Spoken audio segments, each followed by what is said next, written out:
Given all the difficult questions that evangelicals are wrestling with about Islam in Part 2, Part 3 of the book looks at how evangelicals today actually approach and engage with Muslims around the world. Chapter 12 looks at how evangelicals talk to, talk with, or even talk at Muslims. There is no doubt that evangelism is non-negotiable, that it's part of the definition of being evangelical. They want Muslims to hear the good news of the gospel and hope that they will choose to convert. That is a real possibility, and they are concerned when the freedom to evangelize or convert is curtailed, seeing that as a restriction on people's rights and freedoms. Although they all want to engage in evangelism, however, as with all topics, there is fierce disagreement over how this should be done. Some evangelicals preach to Muslims, whether in stadiums in Africa or on street corners in the West.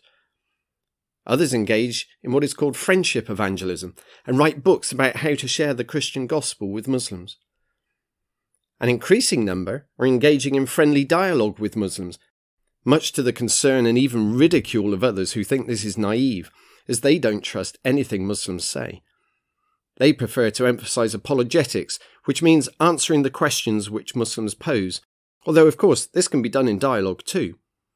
However, it more often takes the form of a robust debate, which might then also include polemical attacks on Islam, with evangelicals trying to undermine Muslim arguments and expose what they see as the errors and inconsistencies in Islam.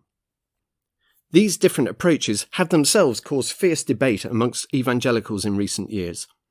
So, the chapter ends with a short discussion of the issue of taqiyya, which basically means permitted lying, and whether Muslims can be trusted to tell the truth. This, of course, is fundamental to any conversation, exchange or dialogue that might take place between Christians and Muslims. Without it, there is really not a lot of point talking.